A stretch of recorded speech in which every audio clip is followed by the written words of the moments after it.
World-class trainer Derrick James. Derrick, so how you doing? I'm good. How you doing? Yeah, not too bad at all. Can you tell me that initial point when Anthony Joshua came through the doors of your gym, those conversations, what did they develop to? Because he chose Robert Garcia the first time around, but then he's come to you now. We never talked the first time, so Okay. he just the first. Even though he chose Robert, that was the best bet he thought, whatever, and that's where he went. But this time it's different. Derrick, I keep hearing that with Anthony Joshua, it's this need to bring out the dog in him as a fighter. Is that the case here, or is it more to it than just that? I mean, I never heard it before. I mean, I don't think so. I think that he just has to be the best version of himself, and that's not necessarily a dog, because dogs are not always intelligent. Dog will fight a bear. He's going to lose the fight, but he's going to fight a bear, right? You have to be intelligent, you have to be smart, and choose the right tactics and choose the right whatever to be able to be successful. If you have a fighter that mentally isn't there, how would you build that fighter back up? Hey, man, you just got to keep pushing at him. I have to be the best version of myself to get him to be the best version of himself.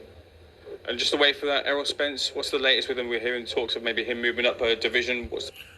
Those are the words of Derrick James as he gives a pretty interesting insight on being a dog or getting the dog back in Anthony Joshua. And he mentioned, hey, I mean, I never heard the dog comparison or what he needed.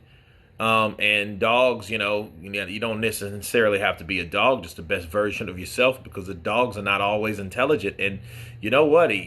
Great analogy. A dog will fight anything. A dog will protect someone, or a wolf or a pack of wolves from their master or whatever. Not saying it's all that smart, but I get what he was saying. He was saying that a lot of times, people, I think this is what happens.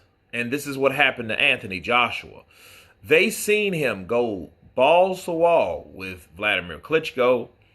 He had, he took some good, pretty decent shots from Povetkin. Dillian White buckled him at one point. And in those fights, he was totally different. His mentality was different until he ended up, getting ultimately beat by Ruiz. Now, Ruiz, after that, he tried to be more of a smarter fighter, and it started with the rematch of Ruiz, and then, of course, Pulev, and then he tried to outbox Usyk, which was totally wrong and the wrong game plan. And, and a lot of people question, was he still there? Is he still the same person, and this, that, and the other? And the answer is no, he's not. I think he was trying to circumvent and adjust being smarter instead of working harder. Because I think he did want to stay around longer, besides going, to war with, former champions and former reigning kings like Vladimir and Povetkin and, these guys that, they will hurt you, right? And fighting someone the way he was fighting ultimately put him in the situation to lose, and he didn't want to lose again. I think that's AJ's mentality. But, Derrick James, back to his comparison, like, hey, he doesn't have to be a dog, because dogs don't always think intelligent. So, hey, I don't think that's what should be something that you want Anthony Joshua to be. And based on what Anthony Joshua went through, in a few fights, he could have lost. Like he had ultimately ended up losing to Andy Ruiz. But anyway, you guys tell me what you think of Derrick James' first time speaking about Anthony Joshua.